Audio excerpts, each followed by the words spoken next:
Hey Cubs fans, this episode is brought to you by J&K Beef Jerky, true American flavor. If you're looking for a legit go-to snack, this is it. J&K Beef Jerky is made from real cuts of beef and brisket, thick cut, full of bold flavor and actually satisfying. None of that thin, dry stuff. This is real, meaty jerky. They've got a variety of flavors too, from classic to sweet, spicy, and smoky. Head over to jkjerky.com and use code CLUB120 at checkout for a discount. That's jkjerky.com, code CLUB120. Welcome to Club 120, the ultimate roundtable for diehard Cubs fans and lovers of all things sports and lifestyle. Strike three, you're out. Hosted by Neil and Nate, two former baseball players and coaches turned loudmouths with strong opinions and even stronger banner. Get ready for quick-hitting, time-answer segments packed with wit, laughs, and the occasional heated debate. From analyzing Cubs on-field action to diving into off-field drama, no topic is off limits. So grab your glove, pour a drink, and pull up a seat at Club 120, where the banner's quick, the takes are hot, and the Cubs always come first. Let's get started. Play ball. Hello, Cubs friends. It's 120. You know what that means. Grab an old style and a bleacher seat. You're in Club 120. Let's talk Cubs. I'm Nate, and with me, as always, is a man who believes that life, liberty, and beating the Milwaukee Brewers are three undeniable American rights. Neil, what's on today's lineup card, Coach? Golly, I mean, just finished a 23-3 routing of the dads, and I got to be honest with you, I'm here for all the bombskis we can get. We were on the under today on that. I think somebody got in her ear. I don't know. Found a new metric, the mileage system, and apparently the Cubs have hit 1.01 miles of home runs in 2 games. Yeah, that was a wild stat and a wild game, and I mean, I have zero complaints, to be honest with you. That what a freaking way to end a series. Actually. Man, couldn't be happier with the way the Cubs are playing. Things are going well. Thanks for tuning in, as always. Thanks for watching, listening, however it is you take in Club 120. We couldn't do it without you. Big show today, man. Big show, fun show, a lot of topics. First one is the Real MVPete. Will you please stand up? And the next one is business decisions. We're going to talk about Bregman, his contract, and does he really have to hustle? And then we'll move on to the Craig's Lemonade Stand. Has Craig Counsell convinced anyone that he can really make something out of whatever he's handed? And finally, Jed Hoyer, Juggling Jed. Is he building a contender, or is he just buying time until the trade deadline? And we'll finish it off with the topic of the week, sweating summer. Did June change your expectation of the Cubs, or are you still waiting for them to prove it? Let's get started, man. The Real MVP. Did June turn Pete Crow-Armstrong into a legitimate MVP candidate in your mind? 100%. I mean, we're talking historic numbers here. I mean, the stat today, and I think they showed it on the beginning of the game. I had it written down here. There's been 3 players in history of baseball with a 375 batting average in a month, 775 slug, 80 bases, 15 walks, 10 ding-dongs, and 5+ stolen bases. That's Babe Ruth, Lou Gehrig, and Pete Crow-Armstrong. If that doesn't put you squarely in the I'm the most valuable player in this game discussion, I don't know what does. So how would you rank your NL MVP voting right now, Neil? Just off the cuff. Well, I mean, what I love about the series that we just witnessed, to be honest with you, is all the comparison that you heard for the last year and a half was Jackson Merrill and PCA. And Merrill got the contract first. Merrill's contract was bigger. Merrill is the future. Merrill is Merrill. And PCA just flat showed out and said, Merrill who? Mm-hmm. I mean, was he a factor in the series? Yep. Like, I mean, it was. If there, the one thing this series did for me, I mean, and we can go back and talk about Milwaukee here in a little bit, but the one thing that this series really did for me is, like, you want to talk about contracts and things like that. Like obviously the Dodgers and their astronomical contracts, but like let's talk about the Padres payroll and like the number of superstars. Like I love a double play situation and Manny Baseball Machado holding a tag on the guy at second base. That's not a force out. Just in case. Yeah, like I mean, let's forget the guy running to first and let's just hold this tag here on a force play. Like I love that. And like I couldn't be happier with where we set financially in comparison to a team like the Padres, who are supposedly spending the way that everybody wants their owner to spend and doing all the things. But these guys are, I mean, look at Cronenworth, for God's sakes. We're complaining about Dansby Swanson and Cronenworth hitting like 150. Yeah. I mean, Jackson Merrill's at 213, something like that. Manny's around the 200 mark. You know, I was golfing with my dad on Sunday and I was saying something about Dansby. And he was like, yeah, Corey Seager's hitting about 190. So we're in a bubble, Neil. I think we do that a lot, right? We're so focused on the 9 innings in front of us that the Chicago Cubs are playing that we forget that there's teams that are in way worse situations. And you just outlined a couple of them right there with the contracts.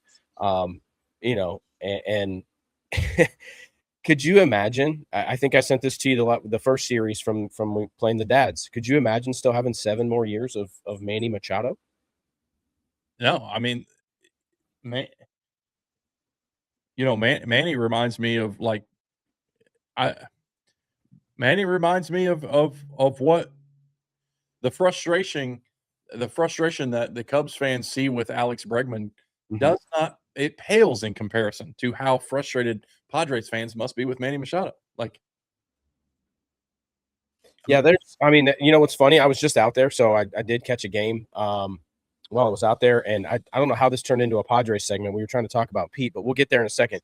But you know, the guys that I was with, they were more interested in why Tatis hasn't hit any home runs. They did not, like, Manny was Manny. Like, they're just used to it. So right. like the malaise there as far as Manny, and they're just going to accept that that's the case. And maybe the case study is he's closer to not so much Alex Bregman, but maybe he's closer to like the Dansby Swanson part of his career right now, where it's like he's going to get you 30 dingers, he's going to play some really good defense, and he's going to make some great plays, but just you're going to get really frustrated with him at times. Right. And maybe we don't compare. Maybe it's just Manny being Manny because he's always been Manny. But speaking of somebody who's super individual, Neil, that where we sit here today with Pete and what we talked about, the real Pete, will he stand up? You know, coming out of Milwaukee, that was the first thing I was looking at going into the series because it was not an amazing series for Pete in Milwaukee. Right. And so we were wondering, hey, is this the bump? Is this the speed bump? Is this what is the line, regression to the norm or whatever? No, he answered that this week. Resounding. So obviously Shohei's going to be 1 in my MVP list. That's so hard to not whenever the guy's the best pitcher and the best hitter. It's crazy to think that, but PCA is right there behind it. And then you got to throw Schwartz on there. Just an amazing first half that he's had. So that's how I would rank mine right now. But you know, if you're going to, you could make a strong case for what Pete's doing from a historic level standpoint. Absolutely. And if you just think of it from an offensive position player standpoint, and you know, we're thinking offense, then yeah, you flip that, because while Shohei does provide from a WAR level standpoint, you know, that pitching half, if you just break him down as a hitter right now, give me PCA, man. He's really, really developed a willingness to have an approach, Neil. And I think that's probably the biggest thing here.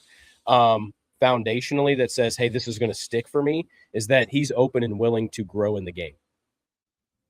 And it's pretty quick too. He doesn't really wait around for changes to be made so that he can keep growing.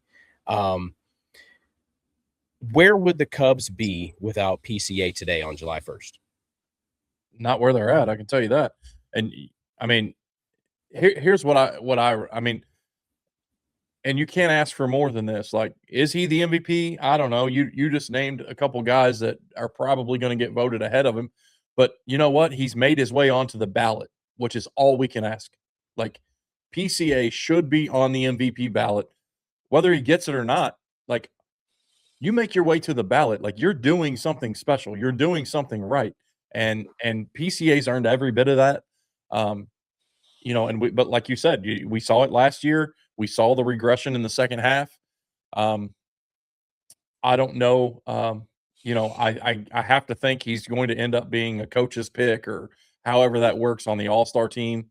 But like the fact that he's not an all-star, It's the craziest. Is this something that changes though? Is this the kind of thing that MLB looks at this and says, that's so egregious that we're gonna strip the fans back as far as their power here and delivering the product of the game that we really should be putting out there, which is the best center fielder in baseball. yeah, like should that? Yeah, it should, but will it? Probably not. And the reason I think is because I think MLB is going to hold off on making any kind of landmark, changes or whatever we call it, just because of the CBA and because of the labor deal. I don't think we're going to go. Though that's a fight for the players' side, right? I mean, there's got to be a faction of guys that are sitting there going, hey, by the way, I get bonused off of this. Yeah, and there's also a faction of guys who are making the all-star team based on fan vote. Right. So that's kind of how does the Players Association decide whose team they're going to be on? You know what I'm saying? Like it's a wide. Well, then there's the players that get voted and then choose to not go, but they're basically healthy scratches. So they'll take the all-star bonus, right? And they'll just pass it down. So yeah, Pete's going to get in. I mean, there's no way he's not, because yes, somebody's going to pick him up there whenever somebody says, hey, I can't play this week, I'm not going to play. Right. And he'll slide in and he'll probably, win that game too. At this point, it's just PCA versus the world. And I'm okay with that. Because he's doing a pretty damn good job of it, of taking everything on, as far as what this league has to offer and throw at him. And he's standing tall, brother. And I love seeing it. And it's a beautiful thing to have one of those guys in your lineup. We've talked about this for the last couple of months, really, until he started this run. It was like, what do the Cubs need? They need a guy that you pitch around. Right.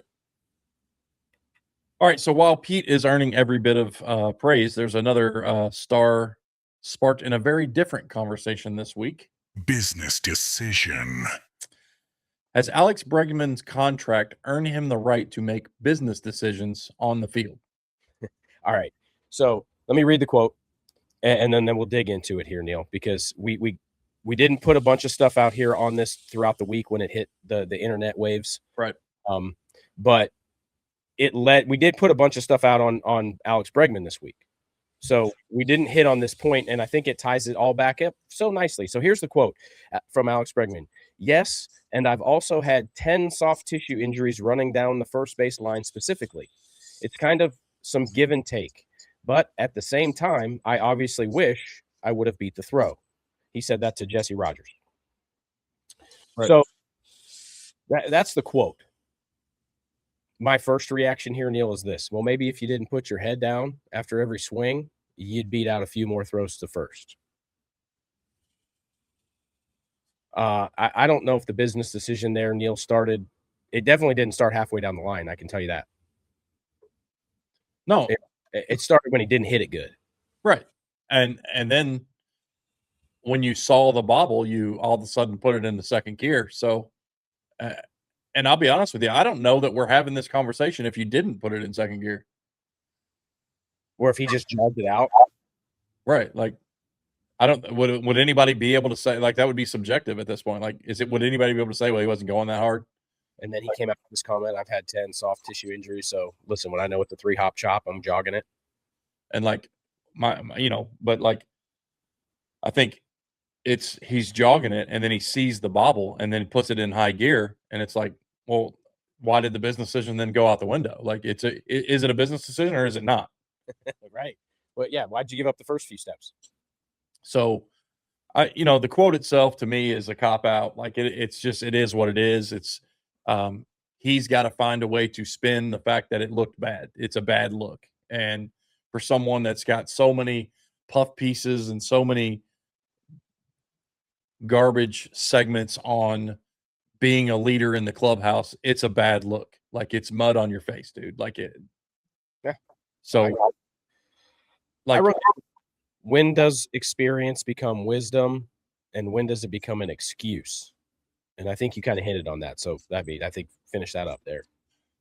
Well, I mean, like there's, I've written down when the balance between protecting your body and competing, right? Like we saw that today. Like Saya goes into the wall, takes one off the face, and then the next inning goes into the wall trying to make another play.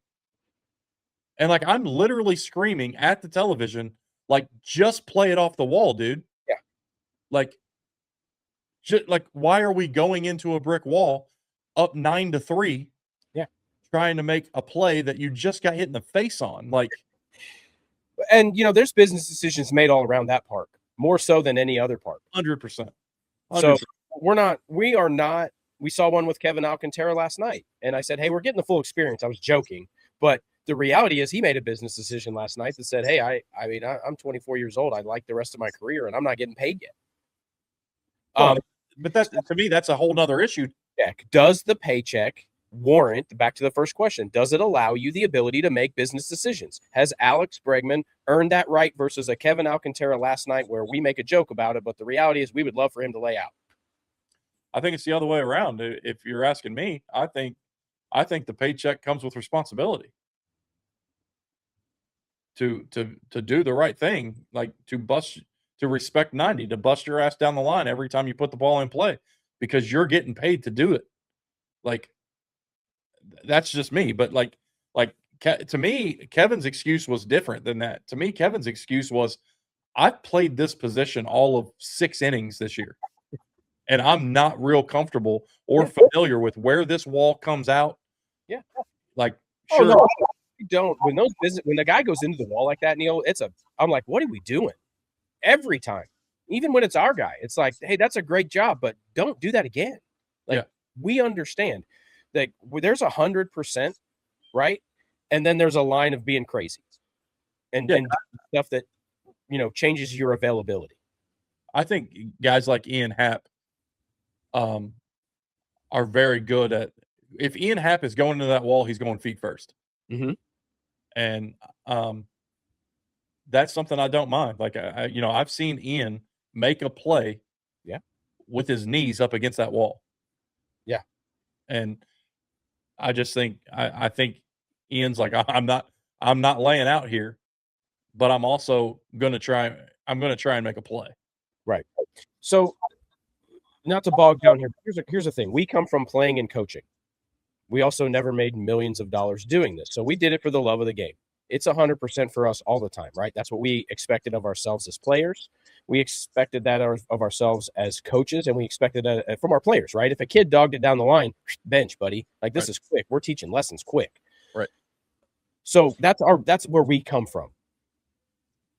Is there a business side of this decision where if you were Ricketts and you watch business decisions being made like Alex Bregman, are you okay with that comment? Are you okay with him protecting that because it's a bobble in a game whatever in a million at bats in a million instances? Did it really change the outcome? Are you okay with him making an availability business decision on his soft tissue troubles? If you're the guy writing that check?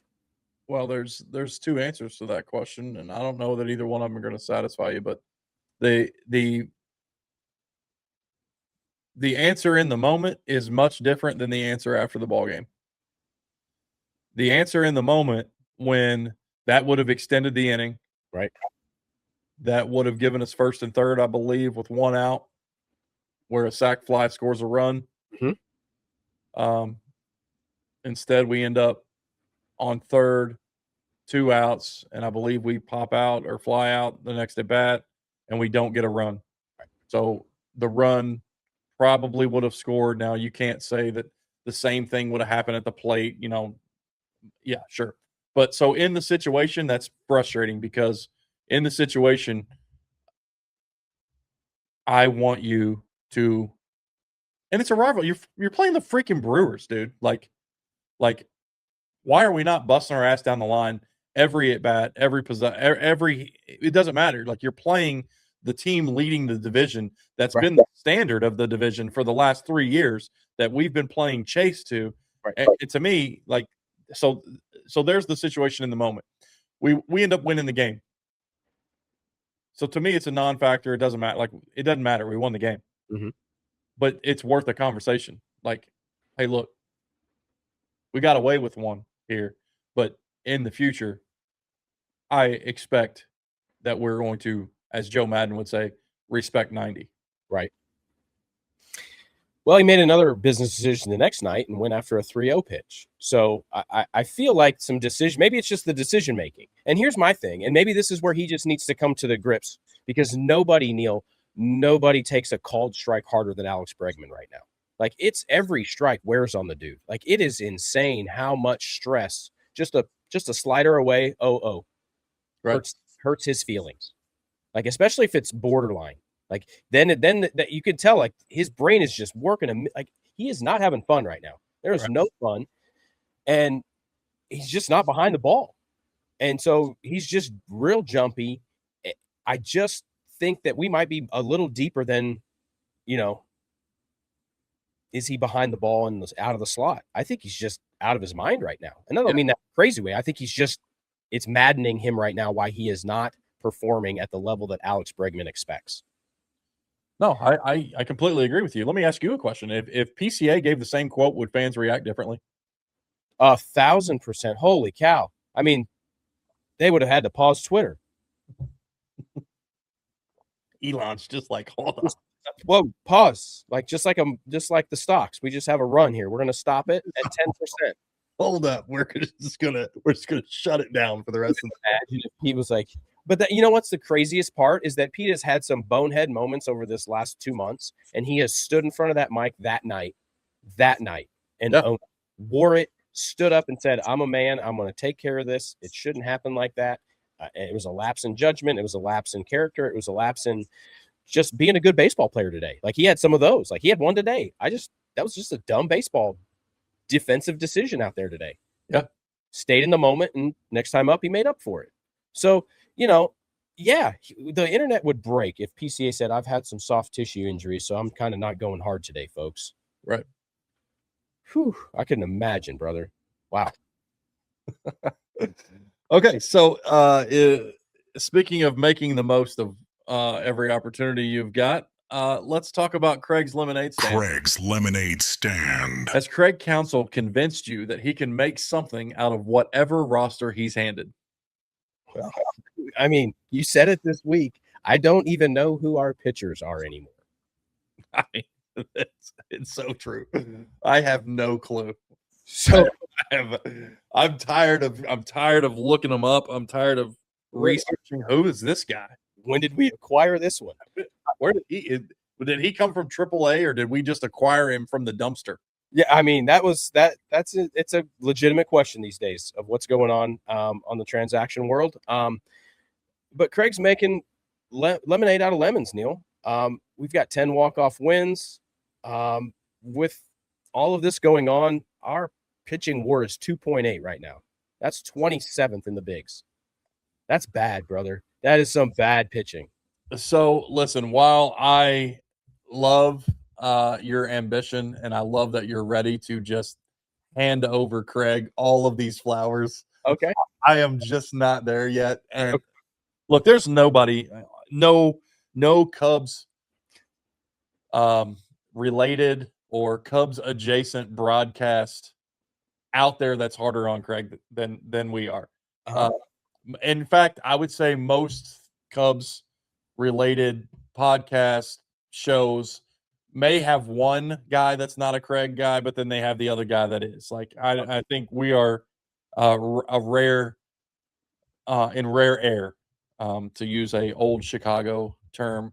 But I believe in my heart of hearts, and I tweeted this the other night, I believe wholeheartedly that the first Brewers game we won, I believe, and immediately Twitter is like, oh, where are the Craig haters? The Craig haters are so quiet. And it's like, listen, there is zero doubt in my mind that we won that game only because Phil Maton was not available. Oof. And you can't, I feel like the guy that sits at that table that says, prove me wrong. Yeah. Like you can't tell me that in that high leverage situation up one that we wouldn't have seen Phil Maton. We would have seen him. Yeah. And then we would all get to bash Craig again. So I don't think that like I don't think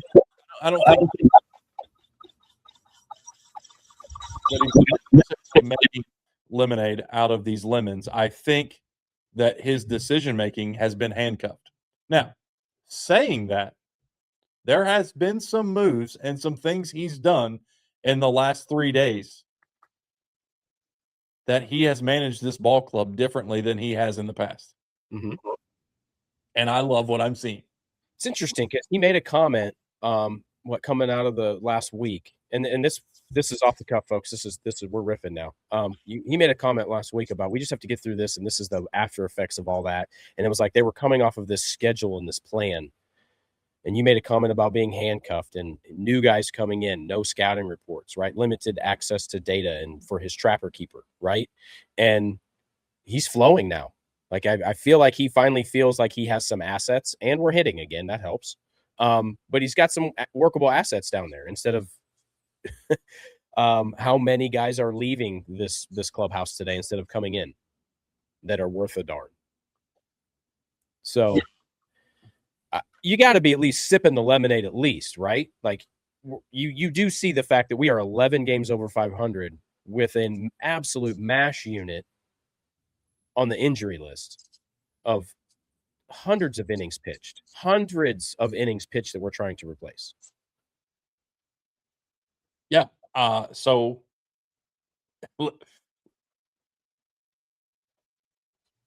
okay. So look, he can have his flowers for a week, right? I mean, you got to give him that was a tough June. That was a ridiculously wild month. In honor of this segment, I am, in fact, little fuzzies and lemonade. It's happening. It's on tap, brother. Like, there you go. That's for Craig. There you go. I'm going to listen. Has this season changed the opinion of Craig Counsell as a manager? Is the question I have written down for you. And I will go ahead and give you my answer. And that is yes. Like, do I like Craig more this year than I did last year? Do I like Craig in July 1st better than I did in May? Absolutely. I'll be honest with you. We're on a 10-game skid in May. Mm-hmm. And I've seen more emotion and more upset stomach, more anger, more frustration, more managing out of Craig in a 8-2 stretch mm-hmm. than I saw in a 0-10 stretch. I don't know what that is. I don't know what happened. I can't even speculate. This isn't a Dansby situation where we can do road and home splits and compare schedules and things like that. This is like something has changed. Something has switched. I don't know what it is. I don't know if he's given more control from the front office. I don't know if there's a longer leash, but I'm telling you, the guy managing these last 2 weeks is not the same guy that managed the club in the month of May. And we can all point at players and say, well, players weren't hitting, players weren't. There's also levers being pulled right now mm-hmm. that were not being pulled then. And if you can't see that and you can't say that, then you're probably just casually watching baseball games. And you think, well, it's just the players. The players have to hit. Like, there's things being done. Right. Like, I almost tweeted the other night. I don't know who it was, but it wasn't even Pat Murphy. He had I think the pocket pancakes were weighing him down, so he had to have back surgery. So he wasn't even at the right. Mm-hmm. Such a short hook on a reliever. They brought him in. Yep. Like, first two guys get on, done. You're gone. And I almost tweeted, like, you would never see that. You would never see Craig pull a guy after two batters. Mm-hmm. So, and then the following inning, we saw it, like Ethan Roberts, and it was like, if you're not going to foul, you're done. Yeah. And it with a doubleheader, with a like pregame was all about like we don't know what we're gonna do. Like we have no idea what we're gonna do. And then he goes out there with a short hook. I'm like, who is this guy? And I loved it. So do you think? And I joked. I sent this about you the other day about the water boy reference. But did Craig maybe just grow up in the face of his big bully coach in his own old park and just have to finally stand up to the old coach and be like, I'm going to beat you? I think so. I don't know what it was. It's like a light switch just went off. Like when is Craig ever paced and looked nervous in a dugout? Like no, you're right. He has been a lot more uneasy. Yeah, like usually it's just he's uneasy because he swallowed his chaw. Right. Or he walk a guy and then he's taking his hat off like, gee, man, like I'm like, thank God somebody else other than me is pissed off that we just walked the lead off. Like, yeah, hey, I'll take it. I'll freaking take it. And I love it. And I'm drinking the lemonade. And I want to see more of it. I'm not ready to say my opinion on Craig Counsell has changed, but I do love the change. I love what I'm seeing. So that naturally leads us to the guy that built the roster that Craig has to manage. Juggling Jed. Is Jed Hoyer building a contender or just buying time until the deadline? Boy, it's really hard to stop in jigs, isn't it? Especially when 75% of the league is under 500 right now, but also within 3 games of a wild card, right? So this juggling act that Jed's done in the last couple of weeks has been pretty wild. Actually, it started in at the beginning of the month. It's almost like he kind of forecasted it. He traded for that Antoine Kelly guy, and then he signed Aaron Bummer off the street, Liam Hendricks. He's had those guys stashed for a while now, right? And then all of a sudden it was like, oh, we're trading Mathis for David Peterson, and off the streets, here comes Bryce Wilson, your new favorite guy. I didn't get to watch that game, but you were really high on that. So I think you made a comment last section about Craig having a quick hook now with guys like Ethan Roberts and things like that. And it comes back to the number one rule in baseball, right? Are you willing to compete in the zone? And I think Craig's fed up with some of our quad A guys, our Iowa guys. They just will not come up here and compete in the zone. And maybe that's the change that Craig got, because he probably walked into Jed's office and said, get me Bryce Wilson. He used to pitch for me back in the day. And you know what he did, Jed? He threw the ball through the Fox box. And he sure enough did, didn't he? So I think that's the difference I think we're at the limit of where we're at with some of these quad A guys, these Iowa AAA / kind of get it done guys. And it's forced Jed's hand. It's really early though, man. I don't know if it's a contender. I think David Peterson was nice, and I think Bryce Wilson is nice, but I think there's more that has to be done, right? Like, oh yeah, yes. I do have a question. They basically shut down Justin Steele, right? Like they lengthened that window of his availability that said he's not going to start games for us this year. So everybody just calm down, right? Right. Can we go ahead and do that with Jackson Wiggins and like just cut off all the prospect lines and say, these guys aren't here to save us. We're going to go do this with major league ready guys. And we're not going to hope that our Ferrari is ready by the end of the season. Yeah, I think you're exactly right. I think that's I want to see this pipeline restocked, refilled, whatever word you want to use, with guys currently throwing major league innings right now. I don't want us to, I don't know, even the guy, like we're talking about guys throwing, Palencia's throwing a bullpen session and he's getting ready to go to Toledo to throw for the I Cubs. And I don't know, man. Like it's the chicken and the egg, man. I feel like this is making us, this situation's making Craig manage. And I like what I'm seeing. Like, I like Craig having to try and freaking figure it out, because I think somewhere in there, when you throw the binder out the window, there's a good manager in there. And I think maybe it is something that comes comes too far from the top. I don't know. And all the analytics is not really Craig. I don't know. I'm not trying to make excuses for the guy, but like I feel like I don't know. Maton's hurt. Like I feel like the last 3 dudes that went on the IL, like Roberts is on the IL now, Maton's on the IL. These are all guys I threw last week. Like, I'm not saying don't go get somebody. Like you need to go get some dudes, but like good question then. So what does Jed Hoyer owe this clubhouse?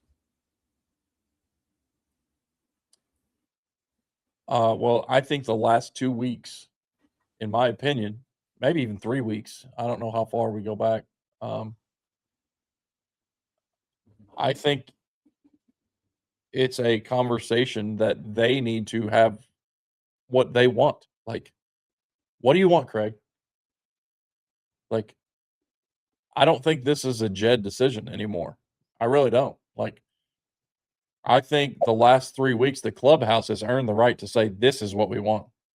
Jed, go get me this. Okay. So I don't know what that is. I would love to see starters. Okay. That's me. I don't know that that's what Craig wants. Because our starting pitching has not been the problem. That's an interesting thought. What if you gave Craig one choice, what would he take? Right? Like, do you want a reliever tomorrow? Do you want another starting pitcher? Or if you gave Craig, like, here's 9 guys, either in double or triple A, that we're willing to part with, and here's $10 million. What do you want? You tell me what you want for these 10 guys and this $10 million. You tell me what you want, and I'll go get it. Yeah. You need a bullpen hammer. You need one more hammer. And you need I don't know. Yeah, I mean, a starter would be nice, I guess. I mean, the Peterson play is good. I don't know how it plays long term. I mean, he clearly has the ability and the track record. I think it's people are barking about the Mathis deal and, oh, that's too heavy of a price to pay. But folks, we're still whining about the Hope kid and the Ferris kid that we sent to LA, and we haven't accepted that Michael Busch is going to be our first baseman for the next 5 to 7 years. Right. And have a huge major league career. And these guys can't even get to the bigs. So what are we talking about here? I've got one win, and those 2 guys, that Cole Mathis kid hasn't given us anything. Right. And that's where we're at now. I mean, I'm trading prospects for wins if that's how I feel. And this offense is something that if they do compete in the zone and they want to hit today, they chase that, right? They get that first run on the board. They really do well. And they slug a little bit. Then they go far. So now it is about pitching. It is. If you look at the WAR, if you look at the stats, and we hate bogging down about that, but they do tell stories as well on the other end, right? They can tell you a good story. The Cubs have some hitters that are valuable, and the Cubs have some pitchers that are not. And that's a problem in this game, if you want to boil it down, right? Yeah. So shopping lists are probably, that war room has to be insane right now. Especially since they've already put so many deals on the board, Neil, that they've pulled people off, right? Like, hey, we can't move this third baseman now because we just sent Mathis out, things like that. So if you could have one move before the deadline, what do you want?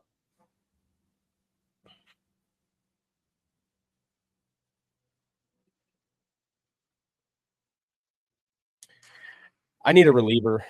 It's so hard to find a guy right now that I can trust to get 15 outs in a playoff series, right? It's like, are you going to get a number 1 or a 2 guy right now without gutting the rest of your farm system? Probably not. So I think the best reliever available that is okay with coming in the 7th or 8th inning, being that hammer stopper guy, I'm interested. Okay. All right.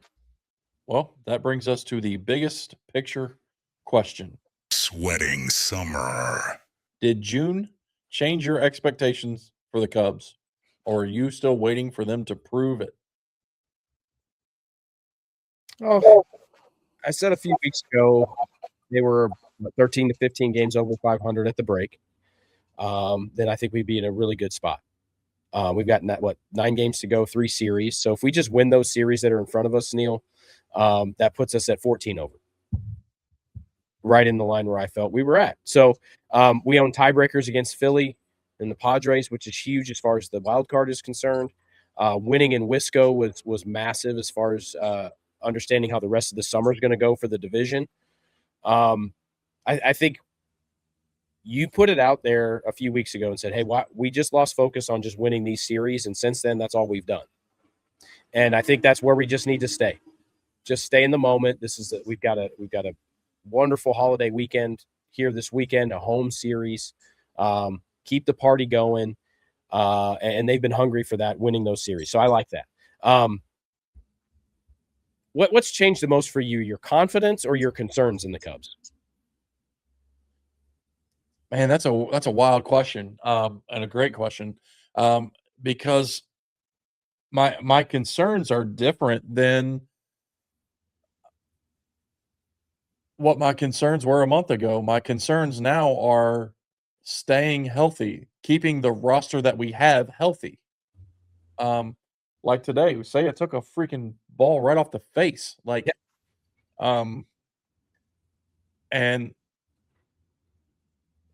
a month ago, if Seiya was nursing the knee, it seemed like every time he slid, we would hold our breath and say, "Oh, is he going to get up? Is he going to like?" A month ago, he gets hit in the face. I'm like, "Good, 15-day IL stint for that guy could do us some good." Like, and now I'm like, "Man, we cannot lose Seiya here. Like this is we're cooking right now. Everything's good. Like, let's just." Like this can't happen. This can't happen. And so my concern is no longer performance based. It's health based. Like my concern's different than the kind of concern I had a month ago. A month ago, my concern was, are we sellers? Like, yeah, like should we sell at the deadline? So that's different. Let me ask, have the Cubs earned your trust yet? I mean, I'm gonna trust that I'm gonna be entertained. I mean, they're gonna get some emotions out of me. I do find it hard to just sit and watch a baseball game with them. It's getting better now because I worried so hard about them just competing in the strike zone, and they were just not good at it for a while there, and that was very concerning with the expectations that this team had, and where they want to go. To just lose that ability for 2 weeks there was maddening. So to know that's in there is a little scary. To know that dog is in there, that disappearing act can happen is a little scary, Neil.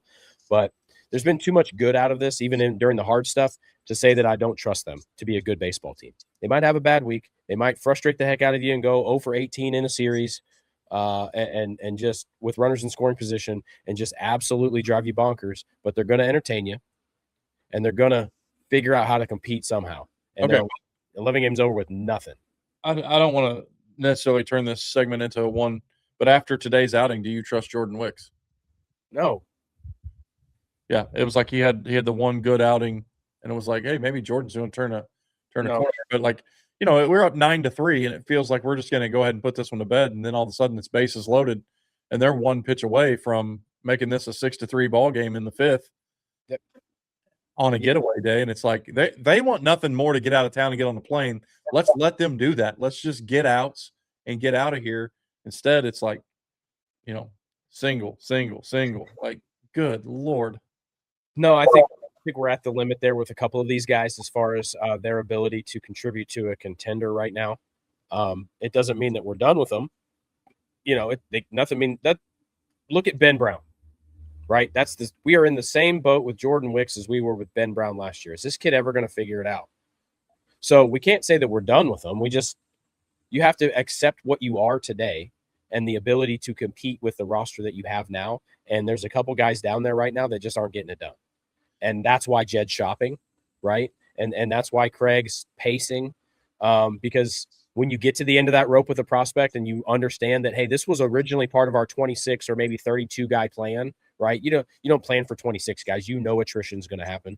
But Jordan Wicks was 100% in the plans. Ethan Roberts was 100% in those plans. So to get to not even the All-Star break and realize that that's two of those guys that are no longer are viable, I'd pace 2. Are your expectations for this team higher today than they were a month ago? No. I don't think the expectations have changed. I think my confidence in them meeting them is increased. Okay. All right. I would say my expectation 2 months ago was to win the division. Yeah. And my expectation a month ago was let's just try and get in a wild card spot. Okay. And now I feel like the division is not necessarily out of play if the Brewers could stop playing the Reds. Yeah, there's that. I looked at the scores last night and I was like, man, nobody is helping us right now. Like Right. we're just out here rowing our own boat.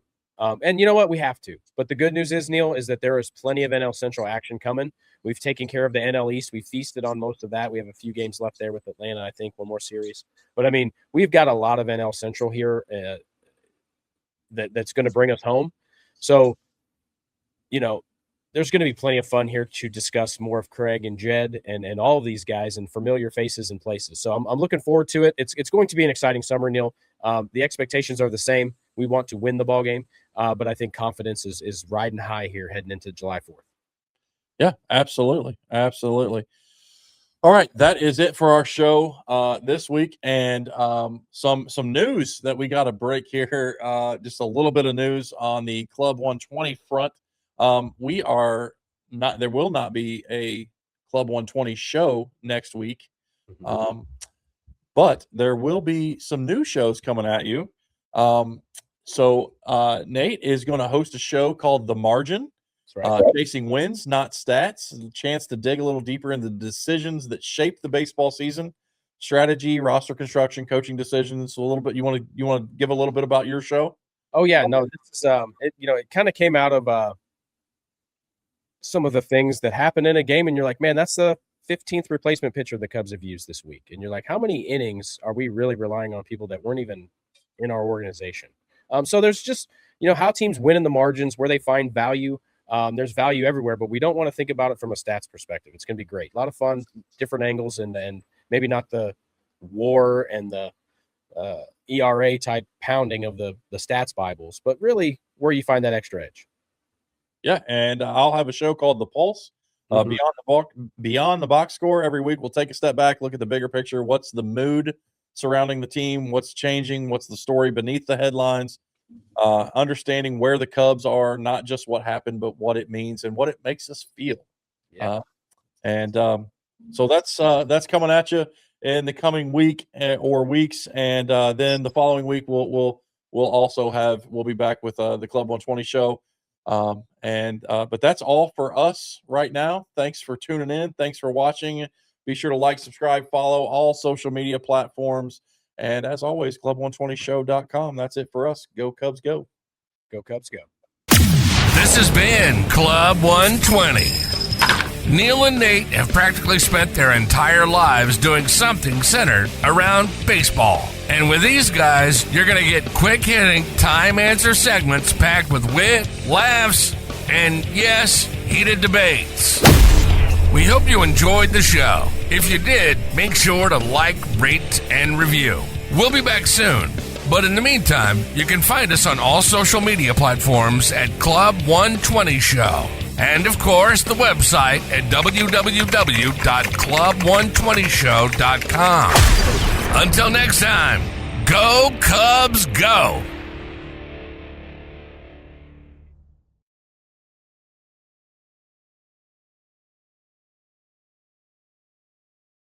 This podcast was produced and recorded by Vocal Media Solutions. Unauthorized reproduction or redistribution without written consent is strictly prohibited.